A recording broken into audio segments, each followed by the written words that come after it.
이번에는 중요한 이슈를 새로 고침하겠습니다. WS 리프레시. 신광섭 MBN 골드 매니저 나왔습니다. 안녕하세요.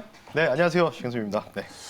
어저께 이제 급등이 나오고 나서 네. 이제 오늘 또 유가가 $100 다시 WTI 기준 넘었잖아요. 네. 그러면서 시장이 크게 흔들릴 줄 알았는데 이제는 유가가 올라가도 좀 무덤덤한 것 같고 긴축도 이미 시향이 됐기 때문인지 몰라도 불확실성 해소임에도 변동성이 그렇게 크게 나타나지는 않는 것 같아요. 양시장 약간은 엇갈리긴 하지만 포인트 한번 짚어주십시오. 사실 전일 미국 시장 자체는 정말 박수를 보낼 정도로 대단했습니다. 네, 어제 조정 좀 나올 자리라고 말씀드렸는데 그 조정을 나왔다가 바로 올려버리던데요. 아래 꼴에다가 훅 올리더라고요. 그러니까요. 그래서 1% 내외로 대부분이 3대 증시가 마감했는데 네. 뭐 화면 나오죠.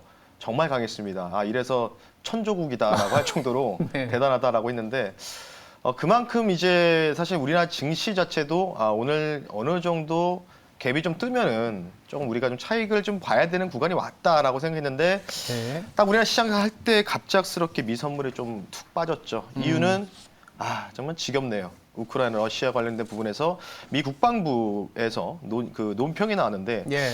장기화가 될수록 5월 안으로 푸틴 러시아 대통령이 핵 공격을 단행할 수 있는 가능성이 있다라는 식으로 조금 이제 지정학적 리스크가 다시 한번 불거지면서 지금 미 선물이 오늘 전일 상승한 폭을 다시 좀 재차 반납하는 모습이 나왔습니다. 그러니 우리나라 증시도 상승 출발을 못했던 것이죠.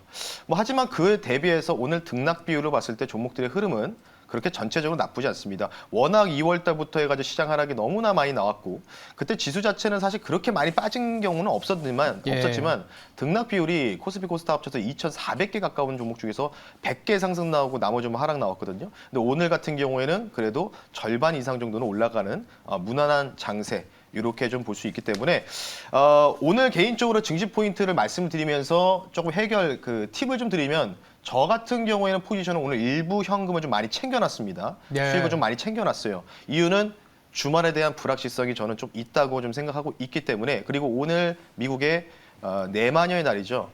쿼드러블 위칭 데이가 있기 때문에 관련된 부분에서 변동성이 좀 상당히 좀 나올 수 있는 가능성이 있어서 오늘 조금은 현금 확보하는 전략을 좀 말씀을 드리면서 오늘 시장 포인트와 팁까지 한번 말씀 한번 드려봤습니다. 주말을 앞두고 있고 미국은 이제 쿼드러플 위칭데이 변동성까지 있기 때문에 단기적으로는 이제 현금을 좀 비중을 높였다. 이렇게 포인트를 짚어주셨네요. 알겠습니다. 전체적인 느낌을 다시 한번 새로 고침해서 얘기 드리도록 하고요. 10일자 복권을 챙겨주셨던 임민소 아나운서 합류했습니다. 안녕하세요. 네, 안녕하세요. 네, 뭔가 좀 분위기가 다르네요. 네, 제가 식스팩은 없지만 10일자 복권으로 화이팅 넘치게 한번 해봤습니다. 아니, 지금 강성호 아나운서가 집에서 격리 중인데 바로 내일 다음날 나올 것 같아요. 민소 아나운서 너무 잘해갖고 눈물 흘리면서 위협을 너무 느끼고 있다고. 네. 제가 조금 위협이 됐나요? 네, 아까 힘있게 잘해주신 것 같아요. 일단 감사합니다. 시장이 일단 임민소 아나운서가 10일자 복권을 만들어진 이후에 반등폭도 좀 높아지고 있는데 네. 근데 이제 챙겨봐야 될 게 너무 많아요, 지금. 그렇죠. 재료들이 악재, 호악재가 너무 혼조돼 있다고 해야 되나? 혼조돼 있는 게 맞는데 특히나 우리나라 같은 경우에는 대표적인 시가총액 상위 종목이죠. 반도체. 반도체가 이제 끌어가줘야 시장이 뭔가 좀 안정을 찾고 그 안에서 또 선순환이 일어나는 그런 국면이 올 텐데 반도체 지금 사실 작년부터 지금까지 보면 거의 1년째 쉬었거든요. 투자 포인트 먼저 한번 짚어보고 전체적인 그림을 잡아봐야 될 것 같아요. 사실 이제 반도체를 이제 시장에서 이제 2,600일 당시 저희가 이때 어떤 걸 사야 될까에 대해서 한번 그 이야기를 나누지 않았습니까? 네. 그때 제가 이제 주목하는 게 반도체, 특히 소재 쪽을 좀 강하게 좀 어필을 드렸는데 네. 어제도 마찬가지로 이제 한 세 종목을 좀 언급해 드렸죠. 동진 세미켄하고 이제 하나마이크론. 그리고 PCB 쪽에서 마이옵트로 이렇게 좀 세 가지로 좀 말씀드렸는데 오늘 동진 세미켄 급등 나오고 있습니다. 지금 일단 반도체가 전반적으로 약세일 수밖에 없는 게 이제 필라델피아 반도체 지수도 무너졌지만 무너지고 뭐 반등 나오고 있죠, 시원하게. 중요한 게 이제 특수 가스죠. 우크라이나 쪽에서 이제 네온가스라든지 크레톤 관련된 이 특수 가스 소재 관련된 부분들. 이 부분들이 이제 어느 정도 이제 가동이 안 되다 보니까 이것도 여기서 차량용 반도체 쇼티지 현상 같은 비슷한 형국이 좀 나타나는 거겠죠. 그것 때문에 이제 우려감으로 좀 많이 빠졌던 원인이 있었고, 물론 이제 지금 이제 이 전쟁이 얼만큼 장기화될 것이냐는 뭐 이거는 우리가 확실하게 알 수는 없지만 지금 상황에서는 이런 분들이 조금씩은 무뎌지는 거는 아마 대부분 많이 아실 거예요. 그러면 이제 호재가 뭘까라고 우리가 좀 고민해 봐야 되는데 네. 그 호재가 바로 케파 증설이겠죠. 인텔. 그런 미국의 유명한 기업인 인텔에서 유럽에 110조 원을 투자를 단행하기로 결정을 하지 않았습니까? 네. 그런 부분으로 해서 사실 인텔은 조금 이제 재무적인 건전성이 좀 떨어질 수 있는 가능성은 좀 있겠죠. 어찌 보면 대량 투자를 했기 때문에. 하지만 그 인텔과 그 밑에 있는 기업들 위주로는 어느 정도 저는 거래하고 업체들은 수혜를 받을 수 있는 기대감이 좀 있다고 보고 있거든요. 근데 그런 걸 봤을 때 그러면 인텔이 향후 5년, 10년 정도를 앞을 보고 투자해서 110조 원이라는 어마어마한 돈을 투자했을 때 예. 그러면 거기서 우리가 영향을 받을 수 있는 게 뭘까? 저는 딱 하나밖에 없다고 보고 있습니다. 뭐 반도체에도 소재, 부품, 장비 이렇게 세 가지가 있겠지만 그 중에서 탑은 소재다. 소재는 제가 항상 말씀드리게 재미나게 이렇게 말씀드렸어요. 소재 같은 경우에는 대장장이를 역할을 하는 거다. 뭔가 만드는 거잖아요. 소재가 바로 그런 역할을 하는 쪽이라고 보시면 되는데 오늘 반도체 부품 장비 쪽에서도 다 전반적으로 반등이 좀 나오고 있지만 소재가 특히 강한 모습을 좀 보이고 있습니다. 이유는 투자를 활성화해서 나중에 5년, 10년 뒤에 그만큼 반도체 생산량을 뽑아낼 텐데 가장 필요한 게 뭘까요? 바로 소재겠죠. 그래서 소재가 가장 빨리 우뚝 설 수 있다. 그래서 오늘 동진세미키나 이런 종목들이 좀 강하게 급등이 나오고 있는 주요 부분이다라고 말씀드리고 싶기 때문에 반도체는 저는 소재 쪽만 당분간은 보시는 게 좋다라고 포인트 한번 잡아드렸습니다. 네. 일단 반도체 쪽에서 이제 우려하는 것들은 여러 가지 공급단에서 러시아, 우크라이나에서 이제 그 소싱을 받는 가스나 이런 것들이 그쵸, 있었잖아요. 네. 그런 부분들은 시장에서 이제 조사를 해보니까 뭐 짧으면 3개월, 길면 뭐 6개월 이상의 어떤 조달처가 있기 때문에 크게 문제가 되지는 않을 건데 최근에 약간의 문제가 되는 거는 이제 수요적인 측면이잖아요. 수요적인 측면에서는 과연 글로벌 누가 수요를 해줄 것이냐. 미국 같은 경우엔 팬데믹 구간에서 너무 한 2에서 3년 동안 소비할 거 다 땡겨왔다 이런 네. 얘기도 있고 중국이 좀 해주려고 했다가 보니까 지금 뭐 주가 급락하다 보니 이제 기대가 많이 떨어져 있어요. 그렇죠. 네. 그래서 이게 과연 진짜 수요가 살아날 수 있을까라는 고민이 있었는데 일단 수요적인 측면보다는 아까 말씀하신 것처럼 공급단에서 캐펙스가 나오는 것들을 좀 챙겨보자 이런 얘기를 해주신 것 같아요. 네.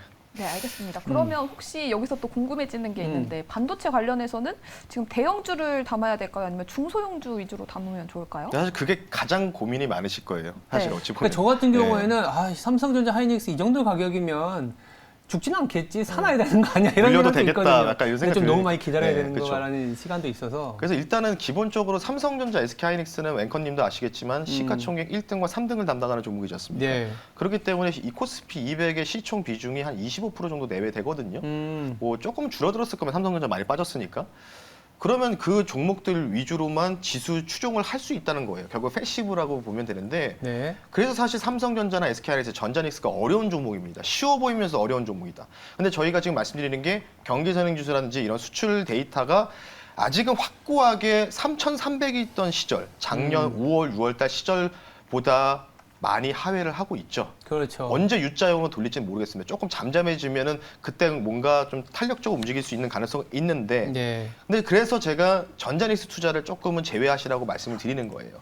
그래서 저 같은 경우에는 반도체뿐만 아니라 전반적으로 정책 사이클을 볼 수 있는 모든 테마 업종, 뭐 건설, 철강, 화학 모든 시크니커 업종도 마찬가지로 대형주와 중소형주를 나누는 거는 조금 안 하시는 게 낫다. 일단 이거를 기본 베이스로 깔고 가셨으면 좋겠어요. 예, 지금 중요한 거는 그게 문제가 아니고 과연 대체할 수 있는 특히 반도체 같은 경우에는 지금 우리나라 같은 경우에 일본 화학 기업들한테 많이 의존도가 높지 않습니까? 3년 전에 이제 일본과의 무역 분쟁 당시에도 굉장히 거론이 돼서 그때 이재용 부회장이 일본 날아가셔가지고 맞아요. 또 이 소재 관련된 부분이 화학 물질들을 이제 원활하게 하기 위해서 준비도 하셨고 능력 있는 분이시니까 뭐 어쨌든 그런 부분이 있는데 그래서 제가 말씀드린 게 대형주, 중소형주 구분을 안 하는 게 낫다 오히려. 그래서 가장 좋은 거는 소재도 모든 소재가 다 포함되어 있지만은 일본과 그런 우크라이나 이 특수가스 관련된 부분도 여러 가지 있겠지만은 국산화에 성공한 기업들 있지 않습니까? 대체할 수 있는. 이 일본한테 우리가 수입을 안 하더라도 우리 자체적으로 캐파 증설했으니까 가능하다. 이런 부분들. 그러니까 대표적으로 계속 강조드리는 게 동진세미캠이죠. 네. 이미 EUV, PR 재원 관련된 소재 물질들을 이미 국산에 성공했던 부분이 있기 때문에 제가 어제 굉장히 좀 많이 말씀드리지 않습니까? 오늘 동진세미캠이 그 역할을 보여주는 거죠. 오늘 동진세미캠 올라가는 이유는 여러 가지 이유가 있겠지만 일본에서도 강진이 나지 않았습니까? 그에 대한 반사 수혜. 왜냐하면 일본은 그쪽 그 지역에 화학회사들이 좀 질비하기 때문에 그러면 동진 세미캠이 포토레지스트에 들어가는 PR 재원을 어느 정도 대체 공급할 수 있는 기대감들. 그래서 오늘 거의 부야에 가까운 상승이 나왔다. 그래서 대형주와 중소형주를 구분하는 거는 저는 옳지 않고 오히려 이런 정책적인 모멘텀들을 살펴보고 대체할 수 있는 실적, 요거까지 계산해 보면은 구분하지 않으셔도 충분히 저는 동진 세미캠 같은 종목을 발굴할 수 있다라고 말씀드리고 싶습니다. 그러면 소재 쪽 거기다가 중소형주, 대형주 뭐 이렇게 나누는 것보다는 지금의 정책적인 모멘텀은 우리가 요소수라든지 여러 가지 공급처의 어떤 불안함 때문에 이 내재화시킬 수 있고 국산화가 많이 진행된 업체로 가자. 네. 이렇게 보시는 거잖아요. 그렇죠. 결국은 그게 어찌 보면은 좀 다를 수 있지만 리슈어링이겠죠. 리쇼어링이죠. 리쇼어링인데 사실 그게 동진 세미캠은 딱 보이지만 그게 많지가 않아서 진짜 없어요. 네. 사실 시도했던 기업들도 많지만은 주가 많이 무너졌었고 그러니까 그런 부분이 있어서 그래서 동진 세미캠. 그러니까 그러면 반도체 관련 네. 투자 유망주는 일단 동진 세미캠으로 깔아놓고 기계 기본으로 이제 네. 깔아놓고 네.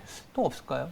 그리고 저 같은 경우에는 이제 반도체 슈퍼 사이클이라고 많이 기대하실 수 있는데 우리나라는 어렵다라고 먼저 죄송스러워 좀 말씀을 드리고 싶어요. 그 안에서는 이제 사이클이 둘 수 있는 저는 사실 동진 세미캠 같은 종목의 템버거라고 생각하거든요.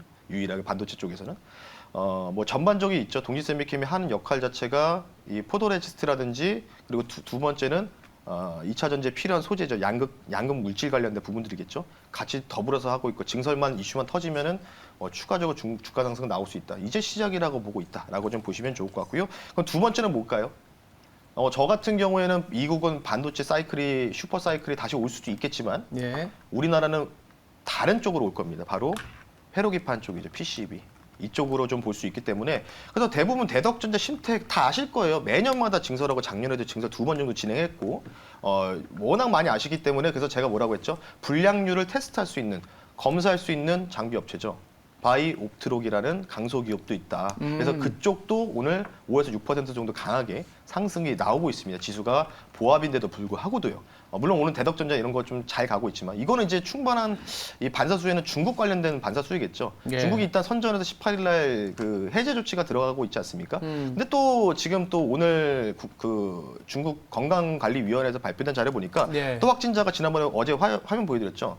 다시 또 올라갔더라고요. 이게 또 그게 확진자- 우리나라도 네. 경험했잖아요. 잘 안 잡히잖아요. 그게 잘 안 잡히죠. 네. 그래서 저도 중국의 이 당의 정책이 조금 이해가 안 되는데 어쨌든 결국은 이거는 시간이 지나면 끝날 이슈라고 좀 보고 있기 때문에 저 같은 경우에는 이제 대덕전자, 신택도 워낙 많이 아시니까 그런 종목들 오히려 저는 검사 쪽에 바이오트럭을 좀 집중적으로 말씀 한번 드려보겠습니다. 예. 네. 네, 그리고 우리 매니저님 지금 유튜브 댓글창에 네. 케빈님께서 눈썹은 문신, 성대는 꿀코팅? 네. 이라는 댓글이 올라왔어요. 아니 이거 한 엊그제인가요? 눈썹을 3일 하고 됐죠. 오셨어요. 네. 그래갖고 네. 엄청 그 강렬한 이미지가 거의 유튜버분들의 어떤 이 방송의 한 80%는 이제 눈썹이 다 갖고 가는 것 같아요.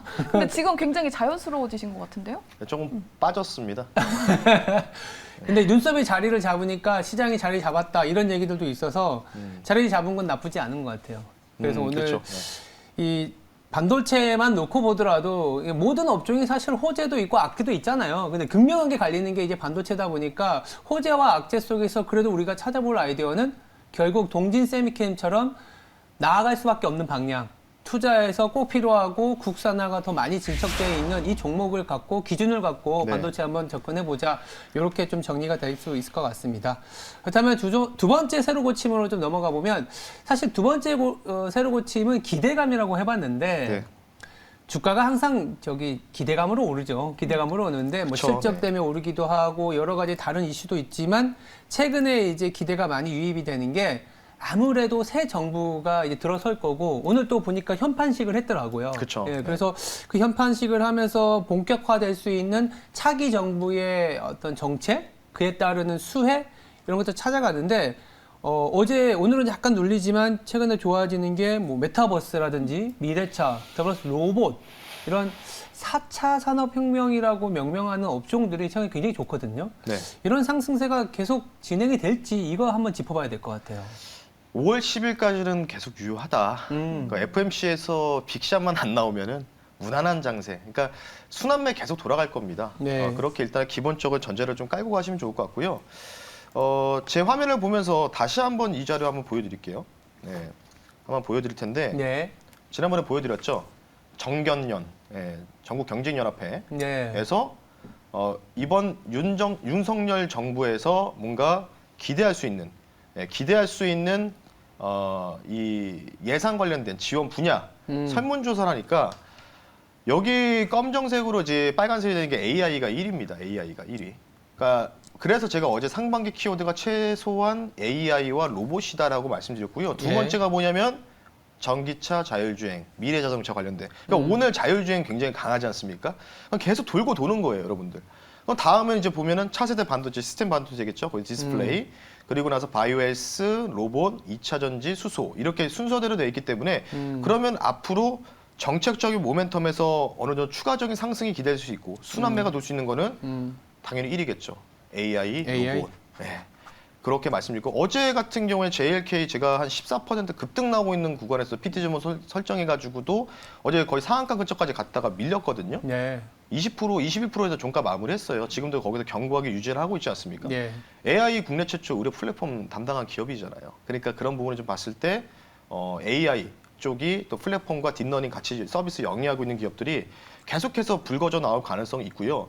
그리고 이번 정책들 관련된 부분들을요. 어제 이제 인선이 이제 발표되지 않았습니까? 그럼 우리가 이제 인선의 인물들의 프로필을 보면은 어느 정도 알 수 있겠죠. 제 화면을 보면서 간단하게 좀 말씀 한번 드려볼게요. 네. 지금 보면은 대부분 요번에 이제 뭐 12대 8로 해가지고 12가 국민의힘 인물 추천 인물들 예. 8이 국민의당이거든요.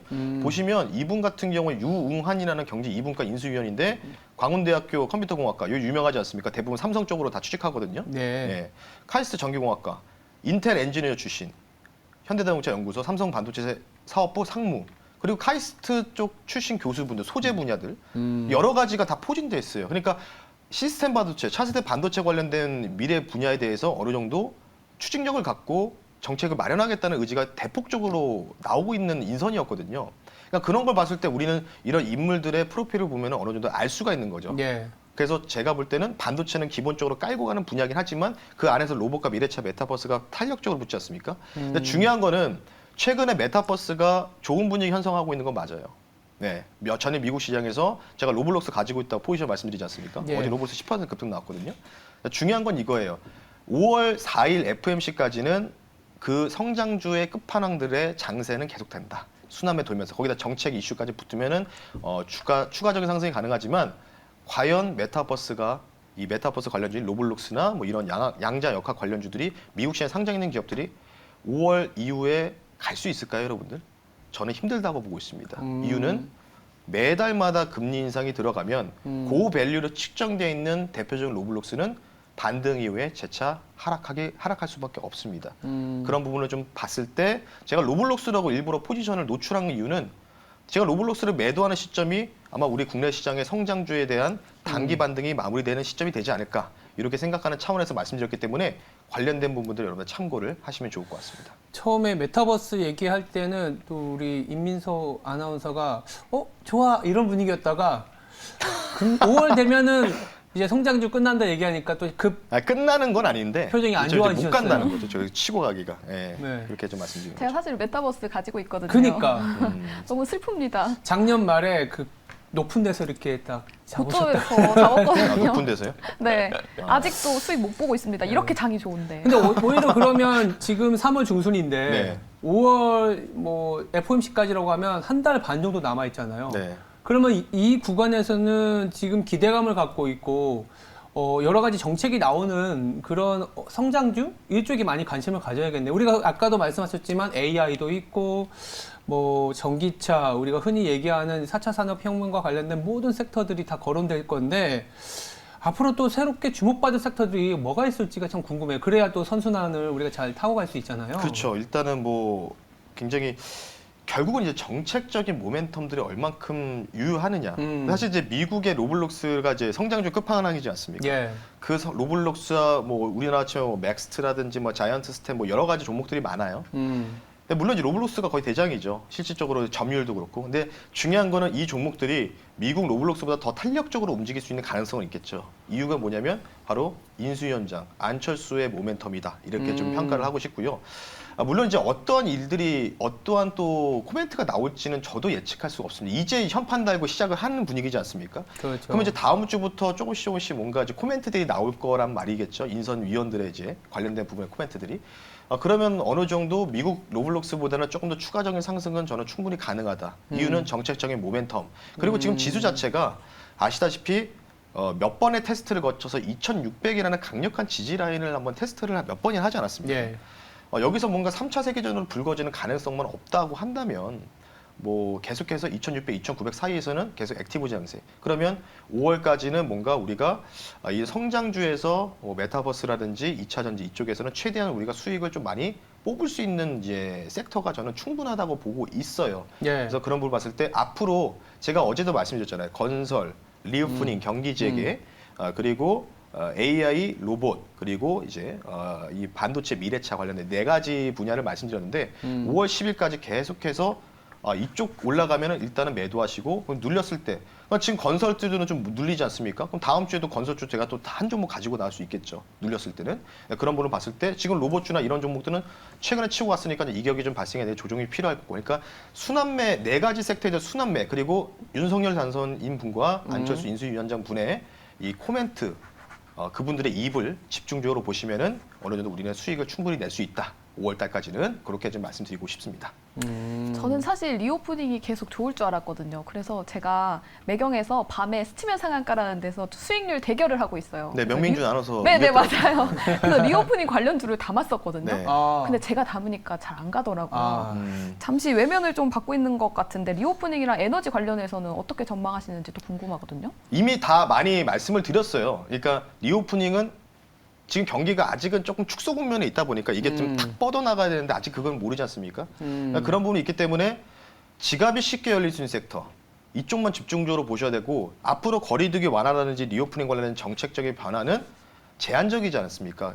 그러니까 확실하게 하려면은 영업 관련된 부분들 24시간을 완전히 그냥 진행시켜 버리는 거죠. 이전처럼. 그렇게 완벽하게 진행되지 않은 이상은 당분간 리오프닝이 어려운데 가장 강력한 정책적인 모멘텀은 윤석열 당선인 이분이 이제 당선이 가까워질 때 이런 얘기를 한번 하셨으면 좋겠어요. 본인께 그러니까 내가 당선이 되고 취임을 하고 나자마자 탈마스크 정책 진행하겠다. 그러면 당연히 리오프닝은 강력한 모멘텀을 얻을 수 있는 거겠죠. 그래서 그 이슈가 부각될 때까지는 조금 오늘 좀 많이 눌리고 있어요. 여행주들이 리오프닝 전반적으로 그 이슈가 나올 때까지는 보유하시면은 저는 충분히 다시 한번 단기 고점 넘어갈 수 있는 모멘텀은 충분하다고 말씀드리고 싶고요. 마지막으로 에너지 관련된 부분들은요. 네. 지금 저희가 이제 유가 이벤트 하고 있지 않습니까, 앵커님? 제가 질 것 같아요. 저도 질 것 같기도 100달러를 하고. 넘어버렸네. 지금 95불까지 밀렸다가 95불에 아마 강성호 아나운서가 이제 그 집에서 막 사고 있나 지금? 그런 것 같아요. 아, 그래서 밤에 이제 너무 피곤하다 보니까 명령력이 떨어진 거 아니냐. 네. 그 WTI 그 오일은 24시간 거리거든요. 그렇죠. 크루드 오일은 네. 눈에 불을 켜고 계속 살고 있는 것 지금 같은데. 내기를 하고 계시다면서요? 네, 다음 주 네. 금요일이 저희들이 그 설정해놨어요. 제가 85달러 이하고 네. 아마 강성호 아나운서가 100달러인가요? 95. 95달러였죠. 정확하게 맞출 것 같은 이번에도 육광으로서 등극할 것 같은 느낌이 있는데. 네. 근데 이제 그런 건 있어요. 저희가 이제 유가라든지 리오프닝을 자주 얘기하는 이유가 일단 리오프닝은 우리가 반드시 쟁취해야 되는 우리의 원래 정상적인 생활이잖아요. 그쵸. 정상적인 생활이고 아이러니하게도 이제는 막 40만 명, 50만 명, 3일 합치면 100만 명이 돼버리고 네. 거의 집단 면역화 됐기 때문에 실질적인 탈마스크 사회가 되지 않았나라는 생각에서 그렇다면 계속적으로 실적이 잘 나오는 데는 당연히 리오프닝이 아니겠느냐라는 생각에서 그쵸. 한번 더 짚어보는 거고 두 번째 에너지 같은 경우에는 유가가 오르고 내려가는 거는 이제는 크게 상관이 없고 네.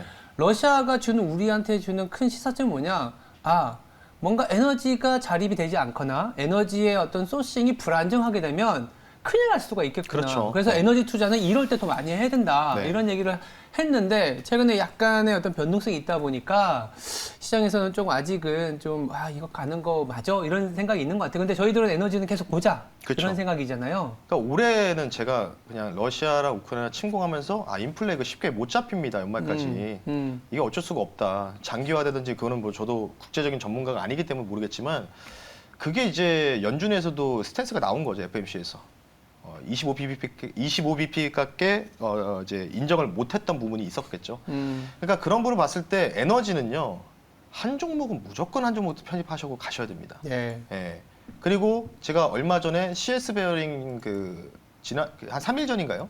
되게 네. 좋았어요. 오늘 10% 급등 나왔거든요. 그러면 그 한 종목 중에 CS 베어링 들어가는 건가요? 아니면 좀 PT를 통해서 리뷰를 통해서 다시 한번 투자 포인트? 요거는 그냥 리뷰로 하는데 목표가까지 아직도 홀딩입니다. 왜냐면은 다음 주에 이제 그 영국에서 네. 원전하고 이제 풍력 관련된 또 그 계획들을 발표할 예정이거든요. 네. 관련된 부분 보고 차트 한번 볼까요? 네. 제가 이 종목은요, 매수가도 설정해 드렸지만 제가 뭐라고 말씀드렸냐면 17,700원에서 17,000원 사이에서 여러분들이 분할로 접근하시면 됩니다 했는데 딱 이 가격대였어요. 예, 그리고 나서 이틀 쉬고 바로 급등이 나오고 있는데 과연 이게 끝일까요? 저는 최소한 못해도 이제는 단기 고점을 한번 넘어가지 않을까 이렇게 좀 말씀을 좀 드리고 싶기 때문에 지금도 저는 뭐 가능하다. 그럼 뭐 지금이라도 이렇게. 담으면 좋을까요? 네, 그렇죠. 그러니까 상반기까지는 최소한 이 화석에너지, 신재생에너지, 원전이 최근 좀 못 가죠. 많이 올라갔으니까. 이격이 많이 발생했으니까. 그러니까 이격을 어느 정도 조정을 마무리한 CS벤, CS윈드, 상강 A&T, 동국 SNC 4개 종목만 보시는 게 좋다라고 예. 좀 말씀드리고 싶기 때문에 그래서 오늘 이격이 많이 줄어든 종목을 가지고 나왔습니다. PT 종목으로. 잠시 뒤에 말씀 한번 드리겠습니다. 네. 네, 알겠습니다. 지금 또 채팅창이 굉장히 시끄러운데요. 예. 우리 템베거님께서 강하나 다음에는 여장 부탁해요라고 했는데 우리 PD님이 여장 준비 중이라고 합니다. 다음 주 목요일. 그래요? 큰일 났네. 알겠습니다. 혹시 기대되시나요? 아니 뭐 그렇게 큰 기대가 안 돼서 네. 벌써 오싹한데 큰일 났네. 알겠습니다. 네, 알겠습니다. 그리고 네. 여기 우리 매니저님 친구분이 계시는 것 같거든요. 네. 혹시 신경렬님이라고 혹시 아시나요? 모르겠는데요. 뭐 광서봐 잘해라 이러는데 친구 아닌가요? 네. 네, 누구지? 친구는 아닌가요? 친척 중에 저 이름이 요새 없어가지고. 신광섭 ETF 엄청 잘 나가잖아요. 예, 그래서 네. 그것만 보셔도 수익이 많이 날 거라고 보고 있습니다. 네, 알겠습니다. 그러면 우리 계좌를 튼튼하게 만들어줄 네. 우리 종목 PT 받아보도록 할게요. 첫 번째 종목은 어떤 걸까요? 오늘 종목은요. 네. 화석에너지 종목 갖고 왔습니다. 네. 예. 파이프라인 관련주를 갖고 왔는데 네. 종목명 말씀드리기 전에 가격 먼저 말씀드리겠습니다. 4,585원에 저는 말씀 먼저 드리겠고요. 네. 단기적인 트렌드 지향하시고 오늘 종목은 한창 했던 종목인데 한 달 동안 많이 누웠습니다. GSE라는 종목을 실시간으로 말씀드리겠습니다. 오늘의 PT 종목 GS입니다. 코드번호 053050이고요. 네. GSE는 유가 상승에 대한 기대감들 물론 있겠죠. 그것 때문에 주가 상승이 많이 나왔지만 앞으로 이 종목은 러시아, 우크라이나 불확실성 이슈로만 움직일 거다라고 먼저 말씀 한번 드려보겠습니다. 이 회사 같은 경우는 가스 제조 및 배관 공급 사업, 파이프라인 전반적인 기본적인 사업을 영위하고 있는 기업이다. 그래서 러시아 우크라이나 이슈가 터졌을 때 테마로 엮여서 대성에너지와 함께 투탑인 종목이었다라고 말씀드리고 싶고요. 가격 전략 말씀드리겠습니다. 이 종목을 왜 가지고 나왔느냐 가격 전략 차트를 보면서 설명해 드릴 텐데 이 종목 아래쪽 보시면요. 간단하게만 설명드릴게요. 화면. GSE 같은 경우에는 지금 모든 보시면 제가 가장 쓰는 지표가 스토캐스트인데 여기 과매도권에서 음부 파였습니다. 침체권이죠. 완전히. 예, 그러니까 지금은 거의 저가권이라고 판단해서 제가 이 종목이 뭐 전고점까지 넘어간다는 식으로 말씀을 드리는 게 아니고 최소한 이번 이 고점에서의 하락분의 3분의 1 정도까지는 반등이 나올 것이다라고 말씀드린 차원에서 짧게 단타로 보고 말씀드리고요. 목표가는 5,400원, 손절가는 타이트하게 4,200원 선 말씀드릴 테니까 단기 테마 관련된 주말에 뭔가 러시아, 우크라이나 이슈가 불확실성이 확대가 되면은 이 종목은 월요일날 급등할 수 있는 종목이다라고 말씀드리면서 GSE라는 종목, 단기 종목 한번 말씀 한번 드려봤습니다. 알겠습니다. 지금까지 WS 리프레시였습니다. 오늘 금요일인데 무방 있나요? 네, 오늘은 없고요. 아, 내일 그렇죠. 제가 이제 토요일 오후 2시에 MBN 골드 온라인 무료 강연회를 진행하기 때문에 오후 2시에 여러분들 뭐 비 온다고 하니까 어디 가지 마시고 네. 코로나 많이 있잖아요. 네, 오후 2시에 MBN 골드 너튜브에다가 신광섭이라 검색하시면 2시에 참여 가능하시니까요. 그때 와이노믹스 관련된 정책주들을 좀 많이 소개시켜 드릴 테니까 관련된 부분들 말씀 한번 드려보겠습니다. 알겠습니다. 지금까지 WS 리프레시였습니다. 두 분 다음 주 뵙겠습니다. 네, 감사합니다.